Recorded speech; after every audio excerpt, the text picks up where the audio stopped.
Who is here to learn about how to rewire your brain? Yes, you shall be assimilated accordingly. How are you, Portugal? This is the second time I've been in your amazing place, and the sun came out just now. So I promise you'll only keep you an hour, and then I'll let you run outside to enjoy the sunshine.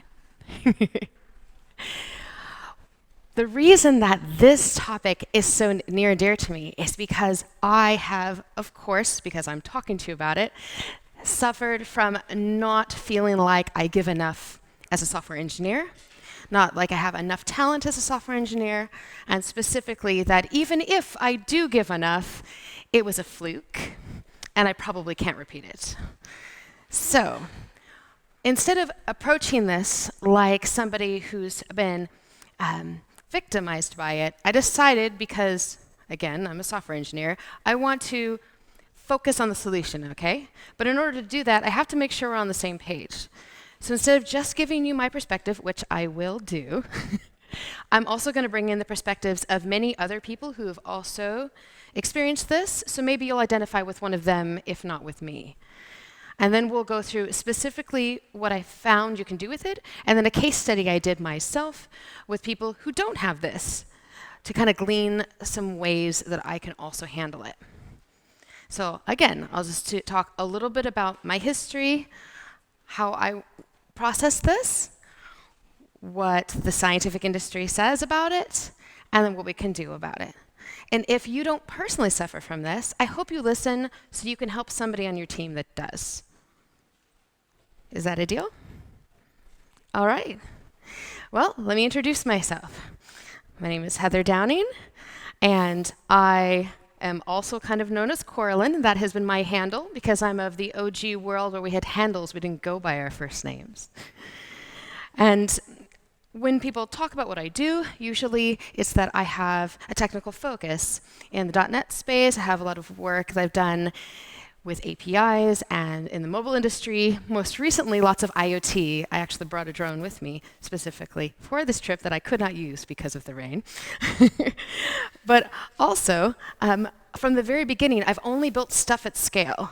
That meant like hundreds of thousands to millions of users all the time. In fact, as an intern, one of the projects I was first given in the States was for a tax preparation company who shall not be named, that said, hey, every developer got to decide their own data structure for their APIs for every state. But it would be good if they could use this application on a mobile scale. So we would like a XML payload to be downloaded. And would you go ahead and work on every permutation possible for each state that could possibly be done with all different naming conventions? It's a good introduction to our world, yeah? I'm also kind of known as a speaker and a failed entrepreneur. It's important that you at least experience that once in your life.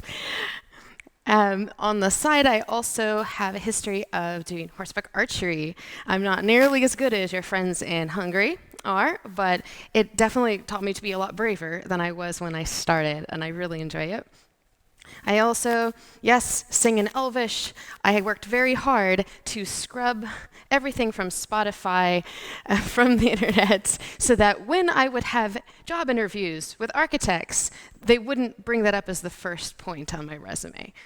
I also am a semi-professional photographer, used to get paid for it, don't anymore. However, I am the selfie queen. So if you would like, I'm happy to give you a personal lesson anywhere. Just stop me and I'll show you the exact right angle to take the best selfie of yourself possible.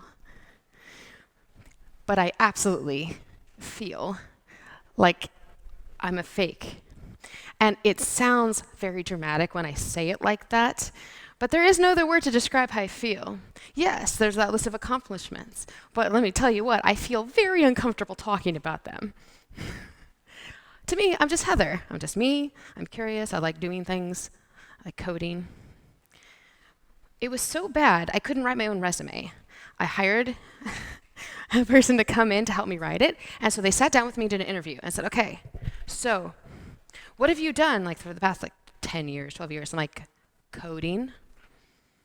Yeah, can you be a little more specific? I did big projects, some small ones. Yeah, but what did you do in them? Like, what do you want? The stack? He's like, no, like, what did you solve? What on your team did you work on? And they had to really handhold me because I felt like, oh, I was just part of a team. The whole team did it, you know? That's because I love working in teams. To me, it's never all about me. I don't really have an ego like that. And I like celebrating with people. But that's unfortunate because if you want to get a job somewhere, they kind of want to know what you particularly did in your past to help push the needle forward, right?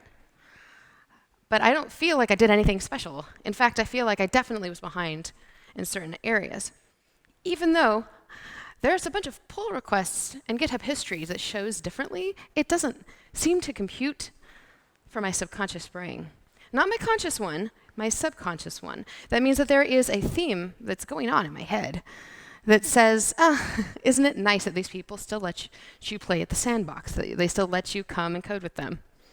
And I felt this way since I started. It's okay if you didn't, but I absolutely did. It probably has to do with the fact that I started when I was 26 and not when I was 16. I love this so much. I love building. I fell in love with the idea of it because I watched a movie and I said, how do they do that amazing CGI? And a friend of mine was going through a coding course. And he's like, oh, that's the program Massive, and it was written in C. And I was like, cool, how did they make that program? He's like, you're asking the right questions.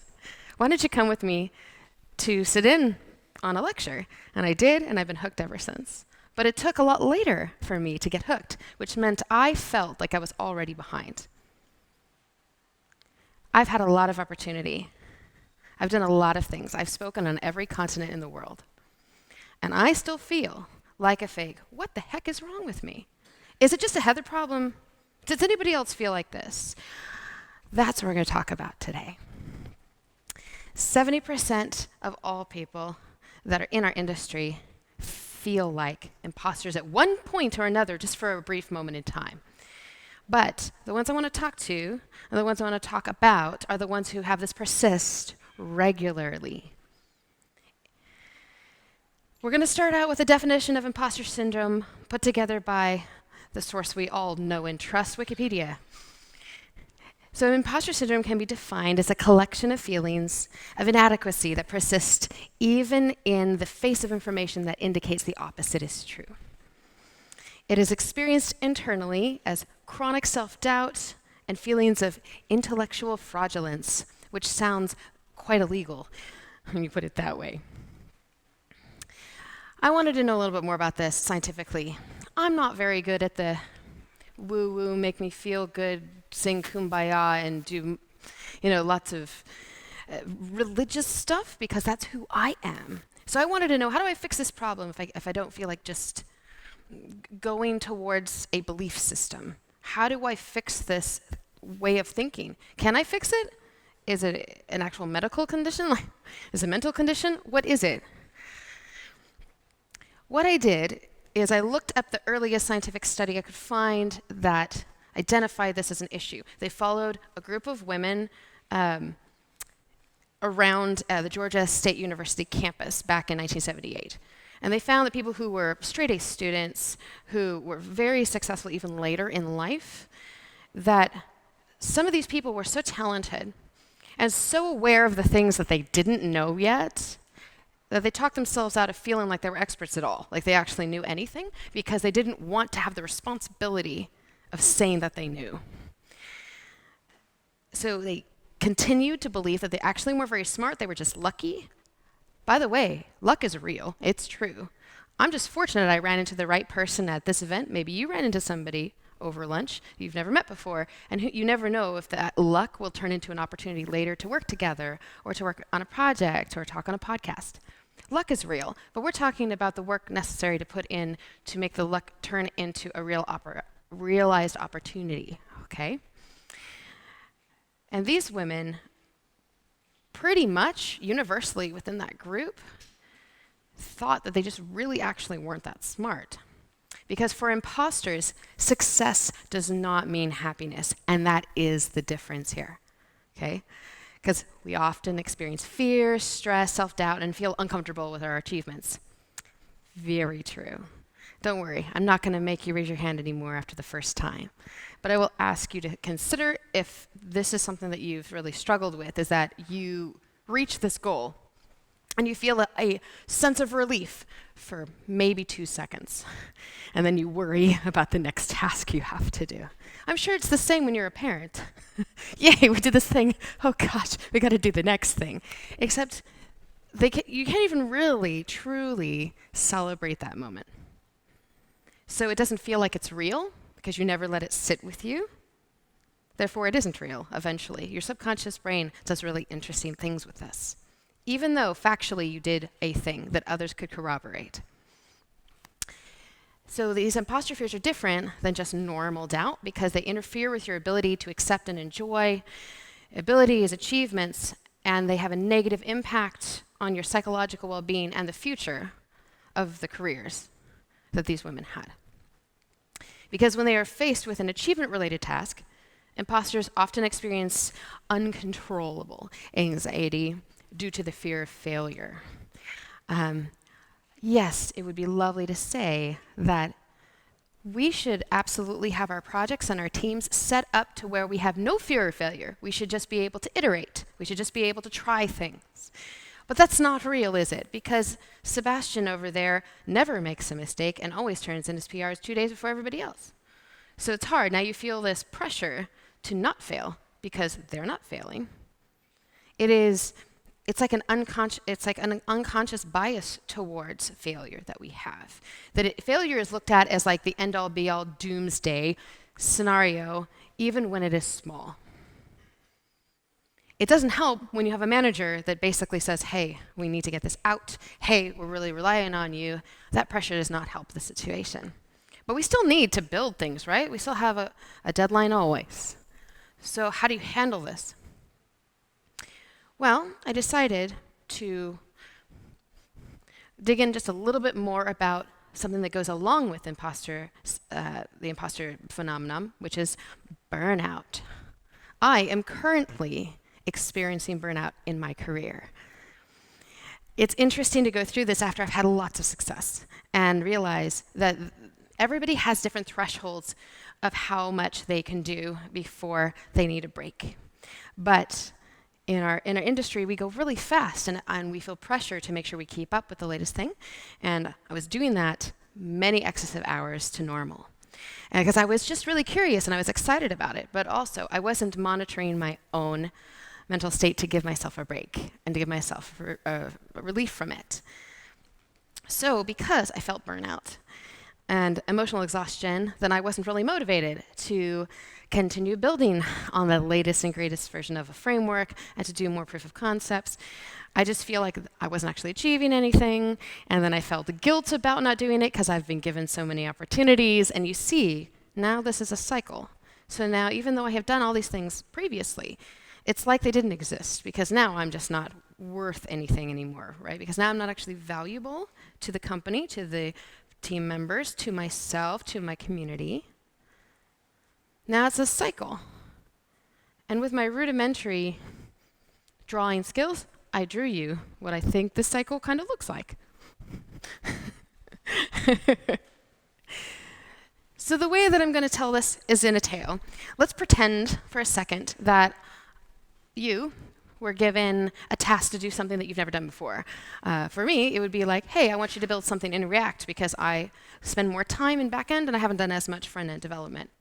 And let's say you have to do it. You don't have a choice because you're the only one in the team that could be available for it, right? So you're given an achievement-related task.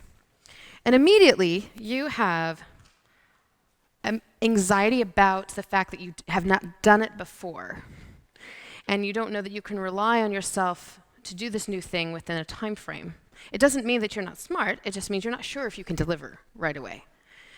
So because you have that self-doubt and worry, which is usually much larger for people who experience this than the average human, you respond in 2 ways. You either obsessively over-prepare and not sleep for a week, trying to even research the history of how React was even invented, and plus all this other stuff, or you procrastinate because you're terrified to start it. And this is something that I need to make sure that I tell the people who don't experience this the reality of the situation. You cannot control the way you feel.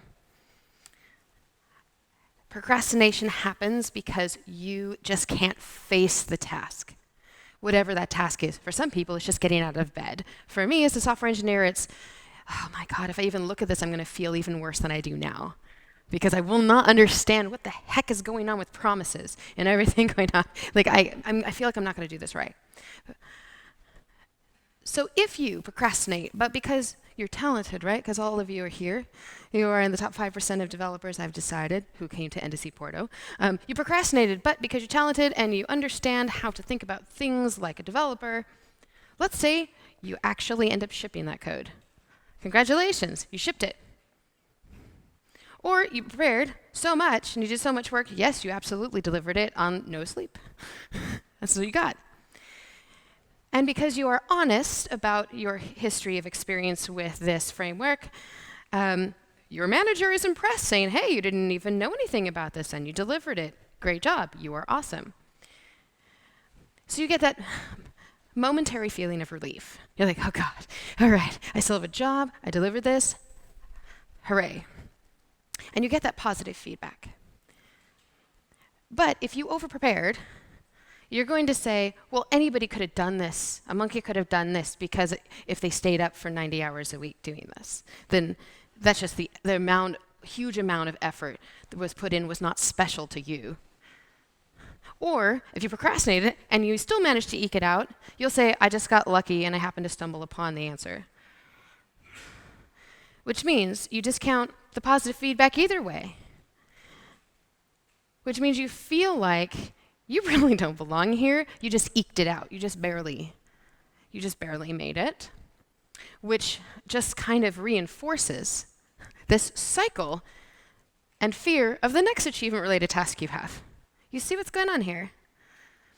And what's funny is that most of these people that have this are not actively thinking about it that way. It's a subconscious loop that's going on. And I forget that I even have it sometimes, that I even have this experience, because sometimes life's pretty good and I feel pretty good about it, but I have a very big issue taking a compliment. Can't seem to do it, especially when it comes to software that I've written. Because I've seen all of these incredible people who are masters at it, and I see how much more there is to go. But that doesn't really matter. We didn't read the story of Alice in Wonderland because we wanted to know the ending up front. We followed Alice because she was the curious one that took us through each step of her journey. And that's also okay to accept that you have, yes, mastered this one piece of the journey, maybe not the whole one, but you did figure out this step. That's very difficult for people like this to have. So is this a big deal? I've been asked this more times than I care to admit. Because if you have a lot of confidence, then you just think this whole thing is ridiculous and you're just whining about the fact that you're talented and you figure things out and you actually just are humble. This is way beyond humble. This tends to attack people who are natural high achievers because they see how far it is they have to go and they cannot accept the steps that they've already taken. So what? So they just feel bad about stuff? No, it isn't just that they feel bad about stuff. It's that they can't visualize more for themselves in the future in their career because they can't imagine how they got there. You're just so lucky. But the fundamental cause of the trouble in the world today is that the stupid are sure, while the intelligent are full of doubt. Who's ever heard of the Dunning-Kruger effect? Yes. I like calling this, because I have a big history of Disney movies, I like calling this the Gaston from Beauty and the Beast effect. As somebody who can just proclaim really loudly that they know, even if they don't, really about something, but they sound so freaking confident. Obviously, we are way on the other part of the scale here. Because you might be quite good, you just don't think that you are. And there's been arguments even more recently, again, not by psychology professionals, but by people in our own industry Who would have thought, arguing developers, right, online, that this is not a problem. This should motivate you to be better all the time and never stop. It also doesn't work like that in the minds of these people. I'm sure that you're thinking for a second, am I an imposter? You might have figured that out probably in the first 60 seconds of this talk. Or maybe you know somebody who think, that person definitely has this issue. So is it like an ailment? Is this a mental health stigma? What is this? I am not a psychologist, and I'm not going to pretend, but I wanted to know answers from the scientific community a little bit more. The good news is that this is a mindset, and you can change it. My husband and I often talk about our pre-programming. You have early programming in your brain from when you were a child. Some of that is nature due to your genetics. Some of this is nurture due to how you were raised or or major traumatic events that have happened to you. And these are the things that can be overcome, but they feel like they're just a part of you, but they're not really. This is just a mindset shift.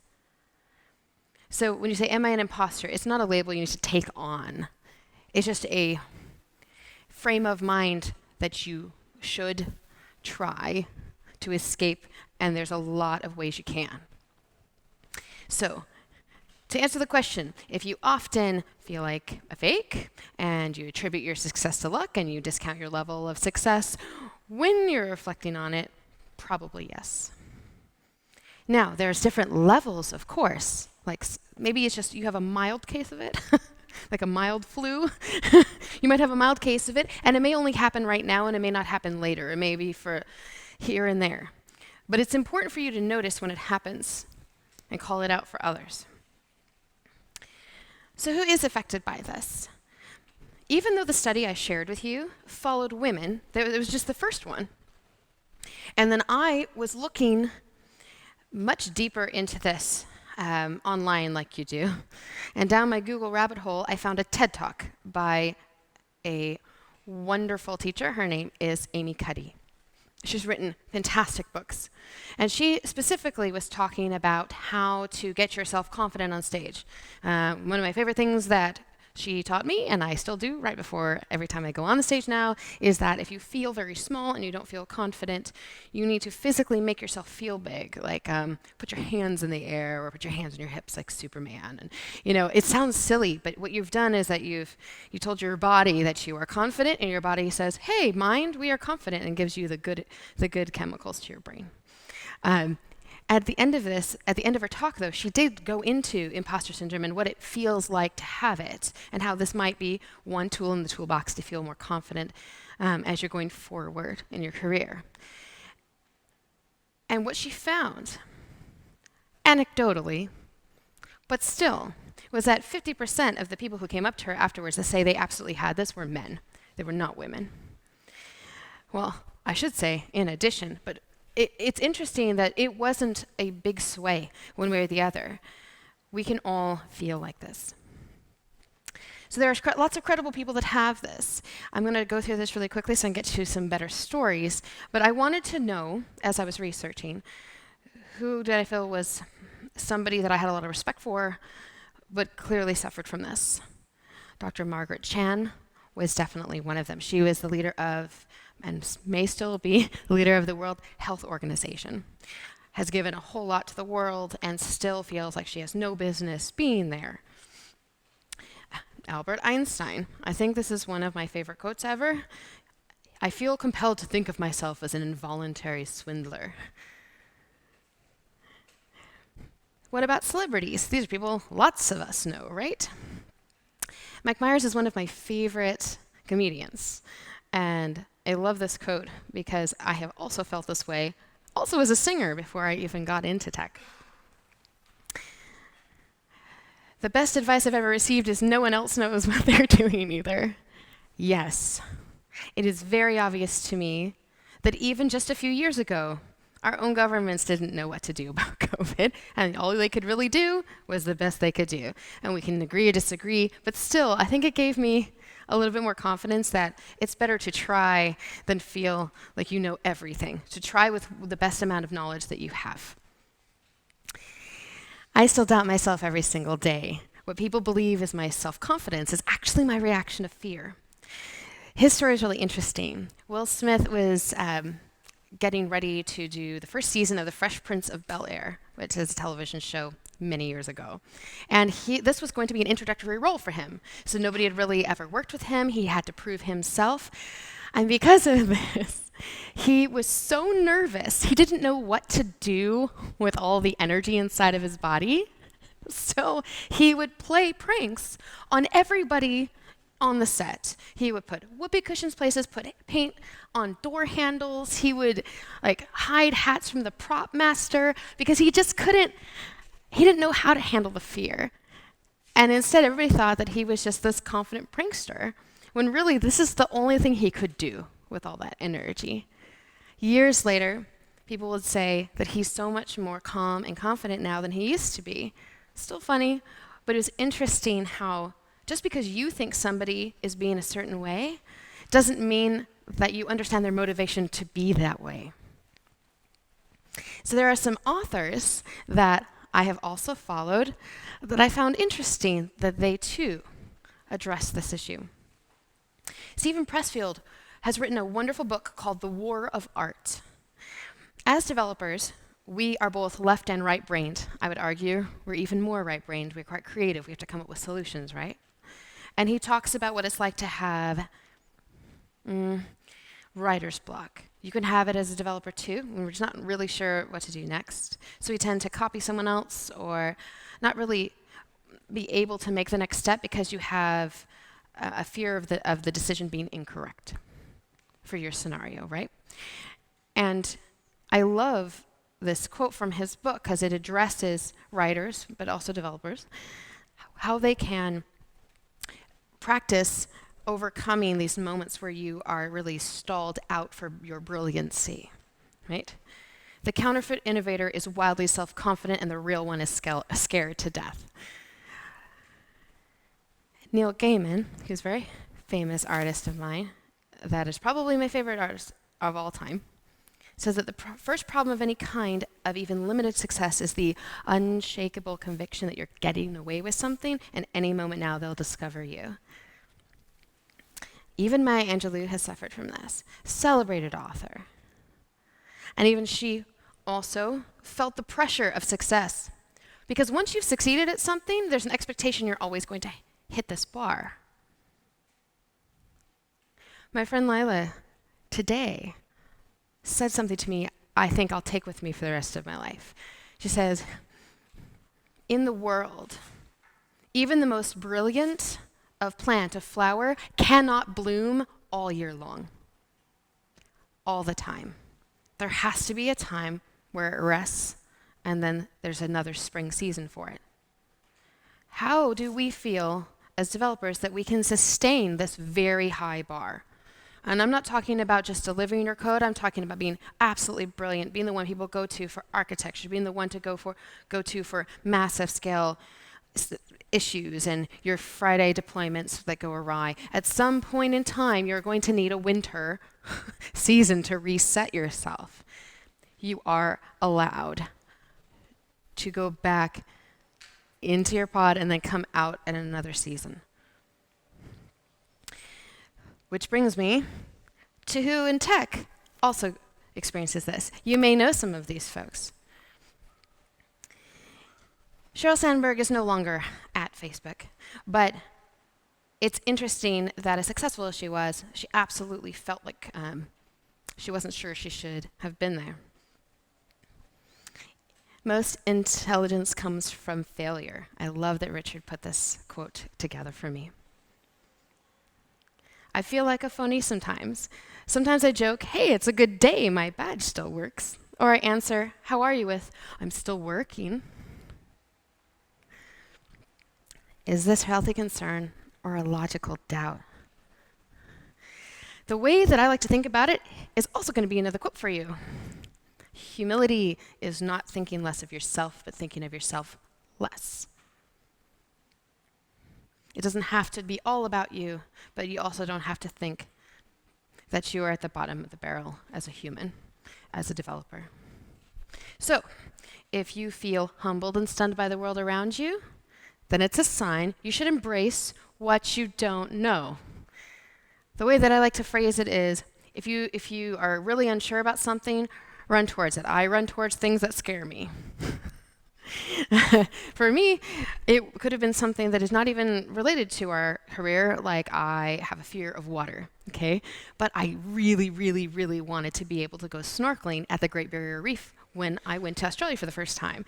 And I was not going to go all the way there and not be able to do the one thing because I had such a phobia of getting into open water. So I decided to run towards it, and I couldn't do it. So I did it with a different teacher. Still didn't really make it very far.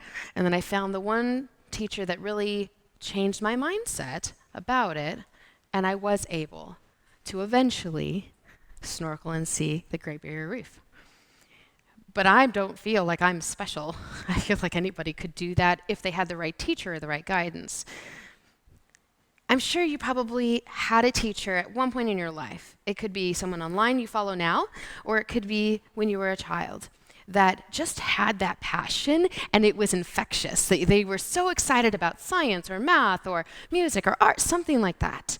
And it made such an impression and it stayed with you. And it shaped how you viewed that as possible or impossible. Versus a bad teacher that only instilled fear in you that you weren't good enough to finish that course, to get high marks for it, or was frustrated when you had so many questions for them and you didn't get it. The words we say matter tremendously to others, but the words you say to yourself internally matter the most. Is this detrimental to your career if you have this? Yes. My story time. When I just became a senior engineer, I was very excited about this. I got that title. I'm sure you all remember the moment when you got senior or lead or architect above your title, and it felt suddenly like you got a lot of responsibility, but you actually were valued and recognized and respected enough to get that at a company. Whether you were promoted or hired into it doesn't matter. For me, I was hired directly into a senior role from a mid role. So I was very keen to prove that they didn't make a mistake on me, and I wanted to prove that I could handle stuff. So the moment that we had a really large project come through that had a vital piece needed to be done with security, I was asked if I could deliver something that was basically maybe 2 weeks out, 3 weeks out. And at the time, I had done nothing in security, okay? I'd done a whole lots of building other things, done nothing in security. And I said, yeah, sure, no problem. I'll get it done. I didn't know where to start, and I didn't tell them that I didn't know where to start.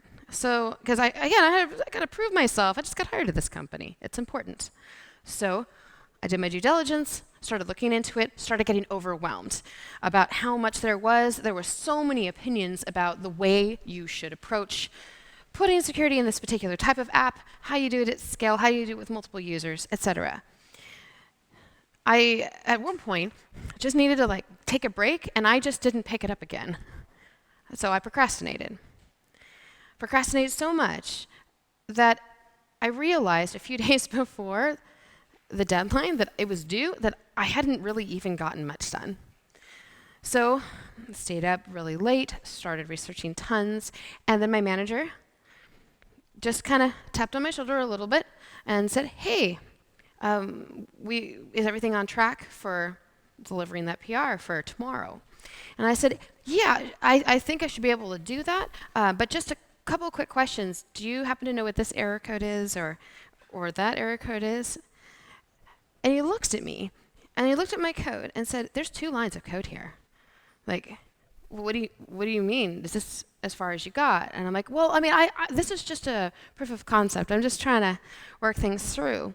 So he took a minute and said, I think I'm going to call in the rest of the team and see if we can help on this. So he did. Everybody kind of circled the wagons. But here's the situation. Some deadlines are arbitrary, others are not. Our client had the same thing every year. It's very famous in the United States, some sort of a football game. And that thing couldn't move. That deadline cannot move. We have to deliver software that can handle that event. And because we didn't get to it in time, that was a big deal. No matter what, with everything that my team tried with me, we couldn't get that out the door in time. So we lost that client, and that client couldn't even deliver on their own client's requests because of something I did. And because it was something I did without consulting or communicating, I got fired. I wasn't a junior, I was a senior. I know you're all thinking, well, you should have known better. You should have said whether or not you did. Yeah, we all know that now, but we're talking, this is 12 years ago. People weren't as open with talking about the things that they knew or didn't know. And before you think, oh, I'm going to judge this company for letting someone go who just made a mistake, I want you to consider something. I didn't just affect my career, I affected everybody else on that team. Because that client was our largest client, nobody got their bonuses for the year because they didn't make revenue. Like, this is all a big, huge domino effect that I absolutely had the power to prevent from going that direction, not just by being good or being better, but by communicating that I actually didn't know how to do it. But hey, I'll give it a stab. That would have reset the expectations so that maybe that we could have called in a security company to help me with that, and they wouldn't have thought less of me. But I thought I had to prove it. The reason I'm tying this in to this topic is because I was so overwhelmed and believed that I couldn't do it that I actually didn't do it.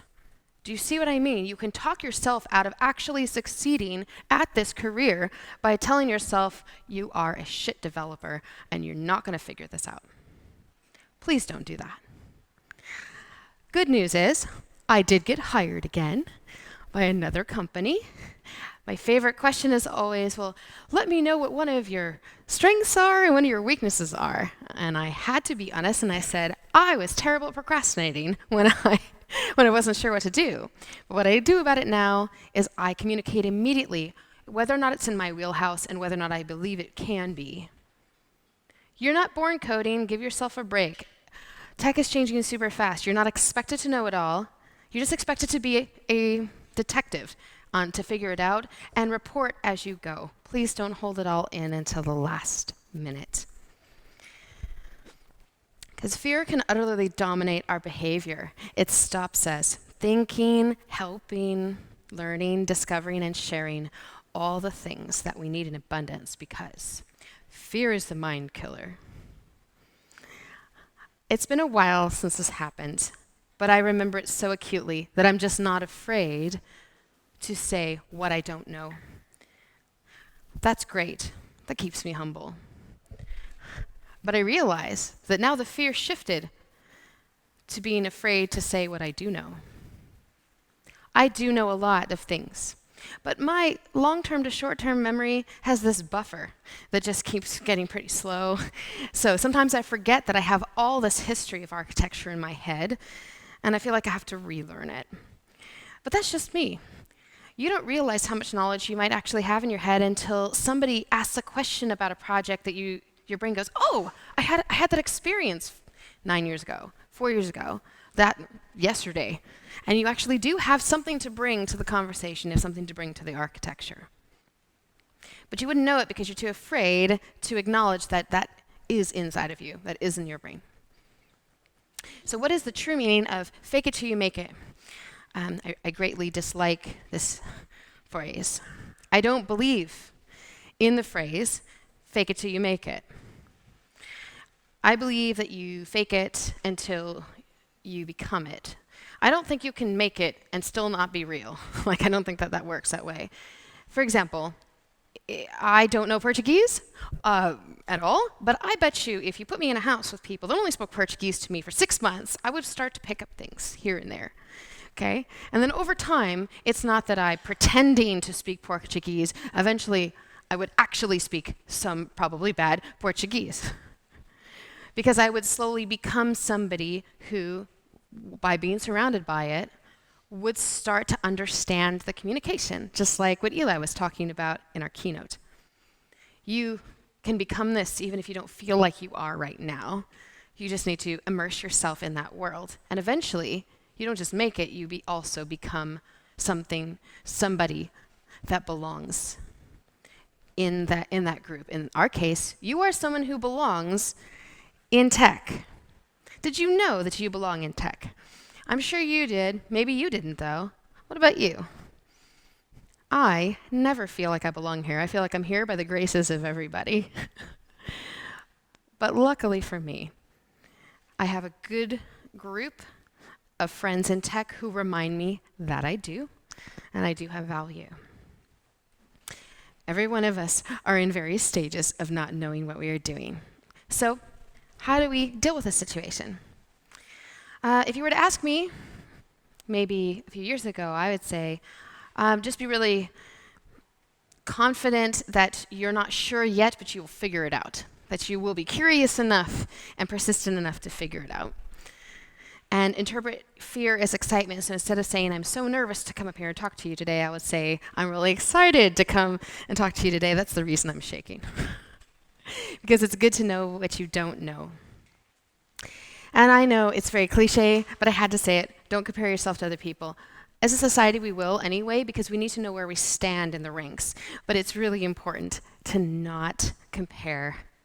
Because you're on your own journey, you don't need to compare that. Are you having a good time in tech? Are you learning a lot? Do you enjoy this at all? If the answer is maybe not, or I'm kind of burnt out, come talk to me. I have lots of resources for you. Miriam Pasha also had a TED Talk specifically about imposter syndrome that she experienced, and I really liked this quote from her because these are just things that are like intrusive thoughts, invasive thoughts. They're not facts. They're just things you think or your brain is giving to you.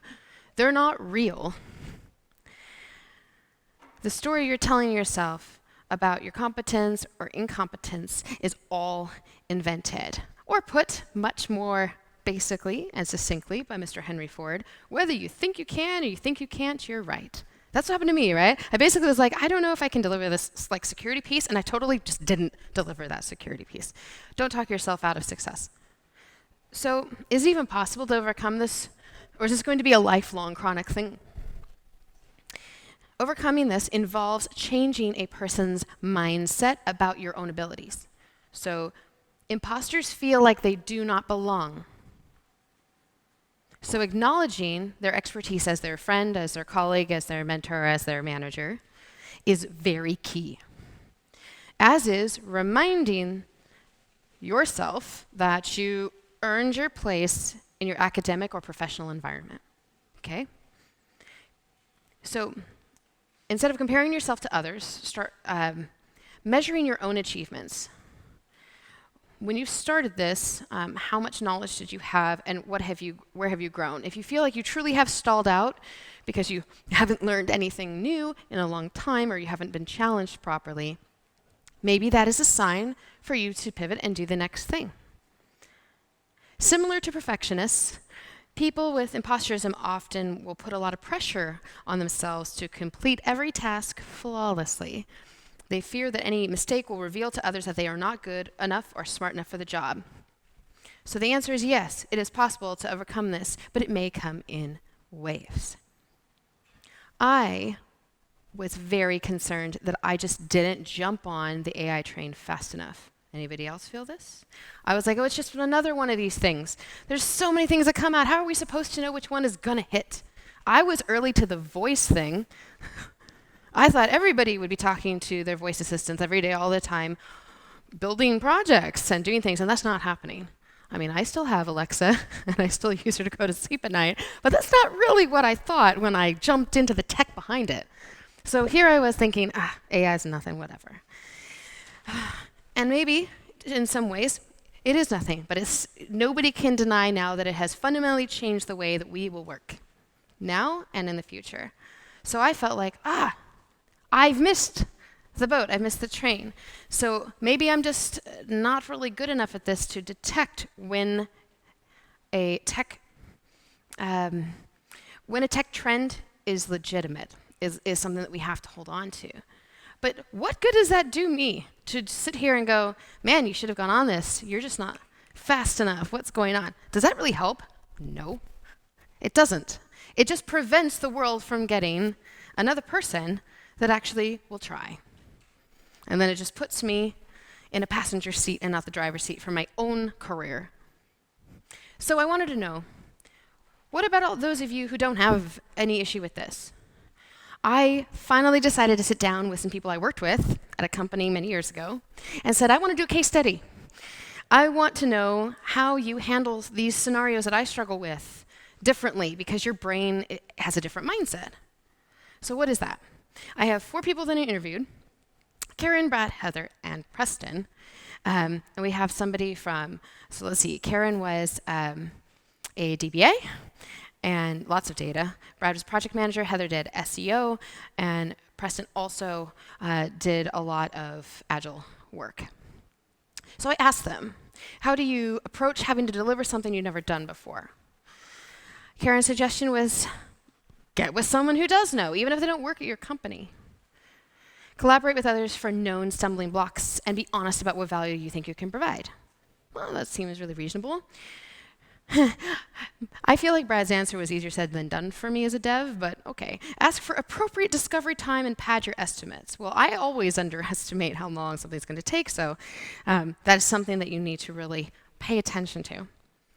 Heather said to be transparent so you don't offer to hit a bar you can't reach quickly. I feel like we have something in common here besides our name. Preston said to try not to make commitments to set yourself up for failure. Take stock of your existing strengths and weaknesses and see which ones apply. All right, good answers. Made lots of notes. So what was your most memorable mistake that led to growth, since you guys are all awesome and don't suffer from imposter syndrome? Like, what do you make mistakes? Are you guys perfect? Like, tell me what you did that led to you growing. Well, Karen released a bug into production and didn't catch it, because things that seem minor to you might be a big deal to a client in the future. Brad accidentally deleted years' worth of database records. He said, I learned the art of CYA and play the game creatively. Heather thought she could do everything on a project herself and failed. Again, something in common, I don't know. And Preston didn't pay attention to the signs of an unrecoverable situation that got him burned. He wasn't listening to the rest of his team members to take stock of the emotion of a scenario. So, what keeps you going after a major failure? Because I feel like my coping skills were just inadequate. So, what do normal people do? Even if you fail, things still need to get done. She's so pragmatic. I loved Karen. Evaluate what you did and alter your approach. If you don't change anything, you will fail again for sure. Brad says, everything you do is a tiny drop in the bucket of life. You can't do everything right. You have to learn from failure. Put things into perspective. Heather's just really stubborn and doesn't want to quit. Ever. So she says she constantly has something to prove. She never gives herself anything besides a plan A. Preston said, failing at something does not mean that you are a failure. Look at ways to improve or decide that it's just not in your wheelhouse and you're just not really interested in it. Become self-aware. So then that's great. These are coworkers, right? People who don't have direct control over us. So then I asked some of the leaders. When I say leaders, I specifically use that name and not managers, okay? People who lead have vision. They often understand people a lot more than a manager. So I asked these leaders that I did work with and for some of these questions. My manager, John, at the time said to do everything to become the expert, even if you don't feel like you will reach it. Let it drive you and find the joy in discovering. Debbie said, you have to have a level of fearlessness to do what you do. More than anything, you have to listen to others and realize that people want you to succeed. Well, I'm assuming that because you're letting me steal an hour of your life, you would like me to be successful in communicating to you these concepts. Yeah? But you don't feel like that necessarily if you're in your head about whether or not what you're doing is going to be judged. There's a fine line between humility and lack of confidence and pride. If you think it's luck, you will stop being able to repeat successes. Ooh, I really liked that one. So I said, how can you tell if someone who fails has the potential to ultimately succeed versus it just being out of their wheelhouse? I love that John said that nobody is useless. But the people that he knows will succeed will own up to the failed attempts and are relentless in their pursuit. There's an attitude of positivity and ability to visualize success. This was hard for me because I don't feel like people who suffer from this can visualize themselves succeeding. We're just limping along, doing what we're doing. We have a hard time envisioning us being that. They look for somebody who does not remain frozen by their failure. If you, like me, feel like you've had holes in your education in computer science, Rob Connery wrote an excellent book with many supplementals called The Imposter's Handbook, and it's specifically for us, the developers, everything from big O notation on. And this is something that if you don't really honestly feel like you know something, then take a look and see these are the things that developers should probably know. It's excellently written, highly recommended. Don't be scared of failure. Be scared of not finding the truth. So in order to get over this, I want you to try to shift your focus. So the way I've dealt with it is I've teamed up with friends or partners at work that can talk up your skills and call out achievements for you, and then you can do the same in return. This is called co-bragging, and it absolutely works. You need to give encouragement to others, and then you will notice that you will also start getting encouragement from them because you've kind of normalized that environment, and then that cycle repeats. You're suddenly going to be able to feel much more comfortable being around your friends and colleagues within tech that agree that you are awesome. And you need to start getting used to the idea that you have value, you are awesome. And be kind to yourself.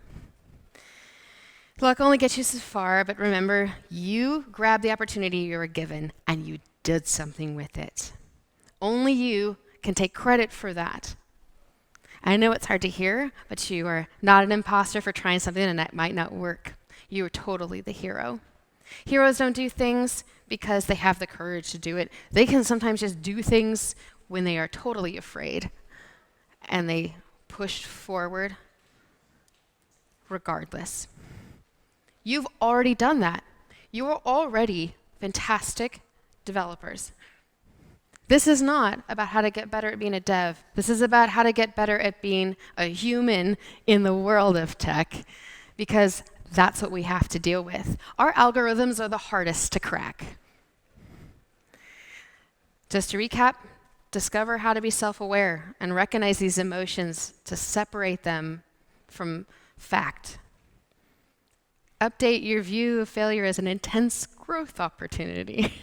Mine was definitely an intense growth opportunity, but it's so far behind me, I can't imagine how else I would be and who else I would be but a coder.